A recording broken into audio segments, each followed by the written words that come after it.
Scosh.com. Brand new Baselinks modular charging system that I have right in front here of Parabinos to charge his phone app. Use the discount code PULP2020 to save money at Scosh.com. Scosh is pleased and proud to bring you our first guest of the night, Supercross champion, motocross champion, all-around badass, friend of the show, Chad Reed. What's up, Chad? How are you, man? What up, guys? Everybody safe? Everybody doing well there? Mate, we are good. It's bizarre, right? Is this bizarre? It is. It is. It's insane. I mean, what do you say? Because either people believe it or don't, and buy into it or don't buy into it. So, yeah, I don't know. It's a bit weird for me, but I've never. I mean, in my 38 years, I've never seen the world go on pause. No, this is going to be something that we're all going to talk about forever. Like, remember that time when there was no sports and nobody was doing anything? All right, like I just hope that we have a world to go back to. I know, right? Yeah. Have you ridden at all? Have you done any riding? Yeah, dude, that was probably the hardest, weirdest thing is like, you leave Daytona and you're all pumped up. I was motivated. I was starting to see progress, and then you're kind of like, okay. And then, I had an awesome week leading up to Indy. And then, like Wednesday, you start hearing, the talk, like maybe we're not going to have fans this weekend. So then obviously I was fortunate that I had a direct line to those guys and hearing what was happening. And that was it. Thursday afternoon actually Thursday morning, we're confirmed. We're no fans in Indy. Yeah. We're going racing. And you're like, oh, that kind of sucks, but all good, whatever. And then kind of like mid to lunch, kind of afternoon, you start hearing like, it's going to get canceled. And I'm like, well, like the box fan was leaving Charlotte. And I'm like, well, I don't want a box fan to go up there. I didn't need that thing to drive 8 hours up there and back. Yeah, yeah. So anyway, long story short, it was kind of like every hour it was changing. And seems like ever since then, that's kind of how it's been. So I was taking off, literally gaining speed down a runway Thursday when Truman, your buddy Truman, texted me and said, it's officially canceled. And I was still knowing Dan. Like Dan's one of those guys. Yeah, that could have been a joke. I know, but the plane is going, and I'm like, oh God, here I go. So I was going to Chicago either way. Yeah. But I was just like, oh shit. and Dan was like, I'm being serious, and it took me 10 times asking Dan, are you serious? Because Dan's Dan, right? So, see, I got the Dan speech early in the day, and I right away, like that was early morning Thursday, and then right away I got on the phone, and Dixon, my driver, was only maybe an hour out of Charlotte, and I'm like, dude, pull over on the side of the road and just sit there, don't even bother. Yeah. And I'm like, wait, when did you hear from me? Well, then of course that was probably 10 a.m. and we didn't get official word until like 5 p.m., 4:30 p.m. Yeah. But Dan's like, it's over. And I'm like, well, how do you know it's over? He's like, I know people. I'm like, yeah, but I'm talking to the same people. Like, yeah. What do you know? And I don't. Honestly, Dan could tell me anything. I'd be like, Dan, are you fucking with me? And like, that's how he is. I can't go on that. But it's absolutely bizarre for sure. And then, for me, I'm in the media here, Chad. We got to produce content. We got to produce shows. We got to do something. We can't just, people want a diversion. They don't want to just sit there and not read anything and listen to anything. So talk about us being in, I've been thinking about, okay, what are we doing here? Who are we talking to? How are we going to produce shows? How are we going to keep people entertained? Because, dude, it's pretty depressing right now with everybody losing jobs and everybody staying at home and all of this shit. And we have nothing to talk about. Like it's, God, so we're trying to figure it out on our end. Well, I've got a lot to talk about and nothing to talk about. So I know. I'm sitting. You're holding me up. I'm sitting in my seat. I got a steering wheel in one hand, a phone in the other, and I'm on iRacing. I'm sim driving. Well, I'm getting ready for my next career. I want to talk to you about that because Osborne was on last week. Zacho was on last week, and he wants to spend $5,000 on a sim, and his wife really doesn't think it's a good idea, and he really wants to, and he hasn't pulled the trigger yet. But he said, I was talking to him this morning. Oh, okay. So, exactly. He obviously seen my post, and he's like, dude, that's badass. Like, what should I do? And I'm like, dude, just bite the bullet and do it. Like, you're fine. So I told him, I said, when you want one, let me know. So we'll see if he hits me up. I told him, I'm like, dude, that's a heat race win. I mean, God, just buy it. Like, who cares? Like, what do you? Yeah. You know, so instead, he talked about how he built some planters, some garden planters. The best thing is I talked to RC. You know, so then I was on, like, me and Padge were online and playing and whatever, and RC's like, man, money's tight right now. I'm like, bro, come on. You're killing me. It's like the trendy thing in the sport now to be cheap. Yeah. It really is. I'm like, do you remember when we used to fly in private planes and shit? Dude, I mean, look, RC got divorced, so there is that, but I don't care. There's still a lot of money there. I mean, there has to be. So otherwise, he's got a massive drug problem that we don't know about. So, or something, gambling or something. Yeah. So Osborne was saying you could spend up to $20K in some of these. I don't know what yours 20K, is, but yeah, $20K, you're just scratching the surface. Is Really? it Chad? Is it similar to, I guess, any form of racing? The more money you spend, the better car you have, the better you're at. the better sim you get. Not yes and no. Like I have my friend, you know, like that has $170,000 one or $150,000 or whatever those things go for, and it has all full motion. But mine, I don't like the motion. Like, Right. it's not like when you drive the real thing and then you drive the motion, it doesn't really replicate it, and it's just hard on you, beats you up. So all my driving friends have what they call rigid chassis, so it just doesn't move, and that's what I went with, and I love it. The thing's awesome. It's crazy. Like I'm not a big gaming guy. Yeah. And sometimes it feels like I'm playing a game, but not really playing a game. So I don't know if I'm going to class myself as a gamer at this point. But I got invited into the All-Star race, so Okay. I had to. Yeah, I had to practice. I'm doing the Rallycross All-Star race on Friday. So, That's cool. dude, it's brutal. Like they have every week, every night for like the last 3 or 4 nights, like from like 6 to 8, and then from 8 to 9 is like they reset the track, and then from 9 to 11, and I'm like, dude, I'm gonna get divorced if I keep doing this. Ellie's like, take your pillow. Yeah, bro. The crazy thing is so NASCAR stuff is getting 1 million viewers. There's 1 million people tuning in to watch guys drive video games. It's insane. Yeah, and the scary thing is, like, obviously, you know, like the people, I would put me in that group of, you know, athletes that actually do the real thing. It's scary to think that, you know, their first show was a 4.0 on Fox. I mean, that's double their normal attendance. It's insane. So, but you do have to consider that the world is completely on pause. Everybody's sitting at home. Nobody else has anything to do. Yeah. There is no racing. There's no other watch. sports. Yeah, there's no other sports. So, you know, how real's that number? I don't know. But for now, everybody's jumping on board. You know, like I have a bunch of different leagues that I'm getting invited into. And, you know, obviously NBC does Supercross. NBC does NASCAR. Does all the sports cars that I do, you know, the global rallycross, all that kind of stuff. So, you know, so obviously their world got paused too. So they're trying to run with it while they can. So I got myself a sim and I'm playing. It does look like fun. I mean, I do the F1 game on PS4 and it's fun. And to get a full sim would be pretty cool. There's no doubt. I don't know how the wife would feel, but I would like to get one. It's badass. Chad Reed brought to you by Scosh, Scosh.com. Pulp 2020 is a code to save with Scosh on the PulpMX show. Hey, so looking at your Instagram, you went to the Mountain Motorsports guys, your sponsor. You picked up a KTM 2-stroke? Yeah, got a 252 stroke. So wow.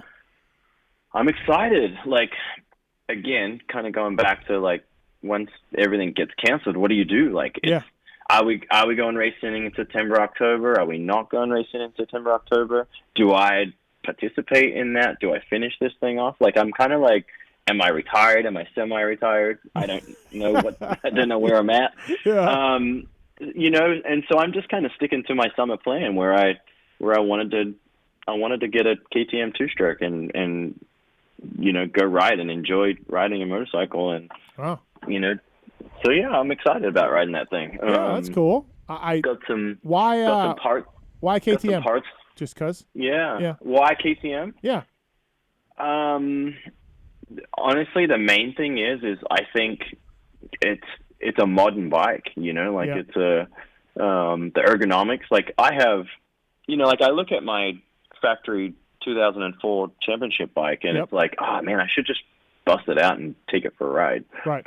But I ride it, and it literally feels like a dinosaur. Like it feels, like the way the seating and the way the gas tank sits, like the foot pegs. It's just really old school. So it makes you feel like not only like the engine feels amazing, but the whole bike just doesn't feel fun for me to ride. Interesting. So I'm hoping because I haven't rode it yet.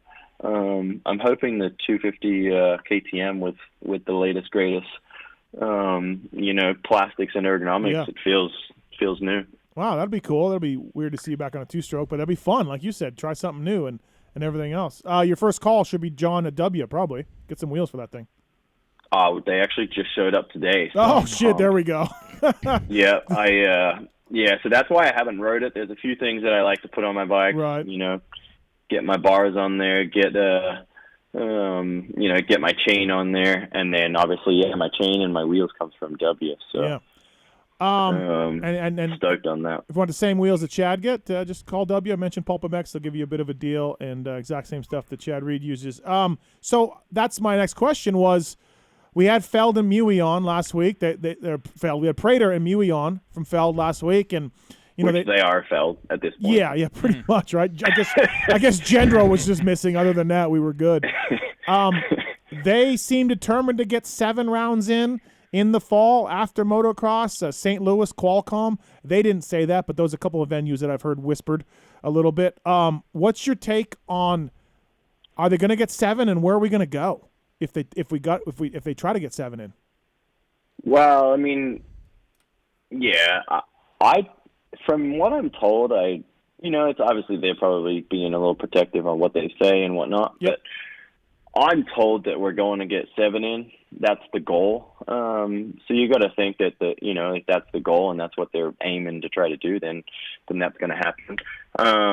I've obviously heard all the same things to you. I personally, selfishly, I would love to just. I think. I mean, when I hear Qualcomm, my ears light up. I'd come out of retirement for that one. But I think personally, like if I'm giving my opinion on like, hey, I think this is a good idea. The fact that St. Louis Supercross, that stadium basically sits there. I think the fact that it has the convention center where we all park the rigs. Yep. I think it would be a very easy, everybody go there, park the rigs for, I don't know. I'm hearing that they want to go like 7 weeks in a row. I don't personally think we go 7 weeks in a row in one venue. I think that we do 7 races in one venue, but I don't think that it's like Saturday race, Saturday race, Saturday race. No, they got to double them up. Yeah, they got to. I think I think we're going to be doing some maybe midweek races or something like that. So I think St. Louis is perfect. It's got the best dirt. The trucks are all safe. It's a very easy city to come and go from. Rain, hail, or shine, we're good. Mm-hmm. I would love to see that. But I truly, if I'm giving where I think we're going, I think we're going to end up in Vegas. Yeah, it'll be interesting to see. Which will be, you'll be 7 races at home. Yeah, it'd be great for me. It'd be fantastic. Now the teams were telling, from what I know, the teams were saying, hey, we don't want to do doubleheaders. They did doubleheaders for 20 years, and apparently they can't do them now. As a racer, are you fine to go either doubleheaders, or do you get the Saturday, Monday thing or Monday, Wednesday thing? It's kind of what I've been whispering, 2 a week. How would that be for your body, for the team, for the crew, and all of that, do you think? Personally, I think that whatever the team thinks, who gives a shit? Right. I'm kind of with you on that, yes. We are in a very unique situation. This is not a planned thing. Like you're talking, like take away everybody's opinion of this whole thing. You're talking about people's lives and livelihood being affected, and you have to respect that. And, Feld Entertainment laid off, 90% of their company, 95% of their company. So I hope that the higher-ups at Feld don't give a flying shit about the manufacturers and the teams, And I think that they should just do whatever it works for them. If it takes to get 7 races, and we race 7 weeks in a row, and that's what they want to do, then I'm good with it. Right. If they want to go every other night, I'm good with that. If they want to go 2 in a row and a day off and another 2, I'm good with that. Like, let's get the 7 races in. I think that a Supercross championship and I think that being crowned a Supercross champion, I think that 17 races, is a deserving champion. And I don't think that, like, I keep hearing, like, I'm probably saying too much because I get told, but team managers bringing up, if we go racing in September, October, November, whatever it is, this so-and-so rider is going to be in and out of contract. It's like, dude, give me a break. You don't get, give me a break. You'd like our company just lost 95% of their people. Like, you're cry me a river at this point. I'm with you. I hope that Feld and the people at Feld just do what's right for them to get this 7 races completed. Yeah, I heard. What about Chase Sexton? He's got to go from a 250 to a 450 to 250. Oh my God! Yeah. Oh my God! So while we're on the Chase thing, and I love Chase, but I think Chase has finally got a full head of steam. I think it's crazy if Chase switches to the 450 and outdoors. I really think it's crazy. I think he should stay committed to the lights bike. He should try to win a lights championship outdoors if we even go racing outdoors. I truly don't believe we're going racing outdoors. And I think he should stay committed and then win this, win the title. Yeah. Or try to win the title and then try to finish off the Supercross title. You go back-to-back champion and you stamp your lights championship and you move on up. Yeah, that's what I think. I do too. But if I'm American Honda, I'm like, hey, things change. We're going to keep you down in 250s. I agree. That's what I would. Like you look at if he really is the future and you're looking out for his best interest, I personally think that I'd keep him on the light spike and keep the momentum going and ride it. The worst thing about this whole pandemic is we got Stu back, and then the pandemic strikes, and Stu's gone again. That's it. Stu's gone. He's gone. Damn it. we had him, and then we had a pandemic, and he's gone again. We have no idea when Stu is coming back. I have no idea. So. That's awesome. Yeah. Hey, so before we let you go, Chad, on the show, we asked Twitter questions. We asked some Twitter users if they had some questions for you. And Tits, what's the best ones that you got? All right, so I chose the best 3. JT Hughes, Chad, with the farewell tour being so rudely interrupted by the coronavirus, can we just keep it going through 2022? Pretty please. What do you say? No, I'm not going to say yes or no, but there's a chance that I would like to. I don't have a desire, as I'm sitting here today, I don't have a desire to do 17 races next year. But I wouldn't mind, jumping in and out and doing some races and picking some of my favorite ones and things like that. Yeah, I'm open to it. Okay. All right. Brad Tillett, Chad, how come you never ran the number 1 plate in 2005, but then you decided to run it in 2009? What changed? 2009 I had to. Yeah, the rules. The rule changed. 2005, really 2 big reasons. One, the fans bickering that I did wasn't deserving of it, and Ricky. I was kind of showing respect to Ricky. I felt that I wanted to go out and beat him and run it in 2006. And then really the real reason is Yamaha was pushing so hard for me to do it that I almost did the opposite.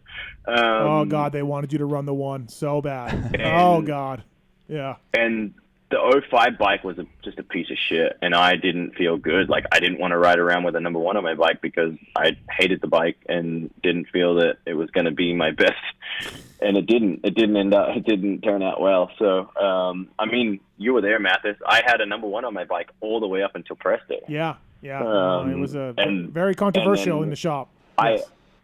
It was actually on my bike Saturday morning, and I'm like, get it off my bike. I'm not running 1. They're like, come on, we need you to. And I'm like, no, you're not, I'm not running it. And it was a little bit of does it really matter when you look back? No, but I was pissed from the year before that when we went and did World Championship, my contract never had a clause where it was, it was never said AMA or World or anything. Like, it just said Supercross champion. And they didn't pay me a bonus in 2003 for winning World Championship. So, so then it was, I was then you were like, pissed at them. And, I was like, whatever. Aluminum frame, same as steel. Same as steel. Yeah, same. like same. Yeah, exactly what we were told. Like same. All right, one more question. All right, yep. Tanner Hall wants to know, on an old Pulp show, you mentioned you tried to sign James to 22 Motorsports. How close was this to happening, and what stopped it? Trying to think what stopped it. He probably didn't. He stopped responding, probably. No. I think it was more that he wanted to, from what I remember, I believe it was more he wanted to do like he kind of wanted more say in it, more, more wanting to understand kind of like the business side of it and wanting to, wanted a piece of the pie. Oh, yeah. And there really wasn't a pie to split up at that point or any point. And he didn't really understand that part of it, is what I remember. So then we kind of just didn't really see eye to eye on how to make it all work. I had sponsors, that were really good and excited about the potential of us. But then he wanted to kind of go to them and have that communication, and I did, and so then and then he almost started to try to basically then talk to them on, hey, well, I'm James Stewart. Do you want to run a team? Should we call Kraniak up and see how that went on that end of things too, with Brooks and Kraniak? Yeah, exactly. So that was it. But other than that, I mean, it was there was a real possibility, and him and I really had, we had multiple conversations on trying to figure out if we could make it work. Last question for Chad from Sam. Sam, welcome to the show. What's your question for Chad Reed? What's going on? I just had a question for Reed. I know you I saw in an interview that he wished he could ride his 2012 Honda again for the one last ride. Just like, maybe imagine if he did, how do you think he would do on it? You said it was your favorite bike ever. 2012 Honda. Your favorite bike ever, Chad? Yeah, I would say my favorite bike would be that bike. I mean, I truly believe that bike would beat any current bike, especially a red bike. I would love to race that thing. I mean, really, the only thing that bike has that the current ones don't is a button to start it. Other than that, I think chassis, engine. I want to say our bike that year weighed about 225-ish, where the current one weighs about 235. So it was lighter. It turned. It stopped. It was unbelievable. I would love to. It's a project that I have on my mind that I'd love to see. I don't know if Honda threw away a lot of that stuff, which unfortunately happens. Yeah. But it would be nice to talk to the right person and be able to build up a 12 factory bike. Thanks, Sam. Thanks for the call. Yep. Thanks. Thank you. All right, Chad, get back to the sim. Thank you for your time. Appreciate it. Hang in there and say hi to everybody for us. And thanks for the time, man. Have fun, guys. All right. See you later. That's Chad Reed, everybody. Brought to you by Scotia Industries, presenting Paul Parabinos with a boom bottle. Thanks for the present. Yeah. Appreciate Courtesy of the that. folks at Scotia. It's blue.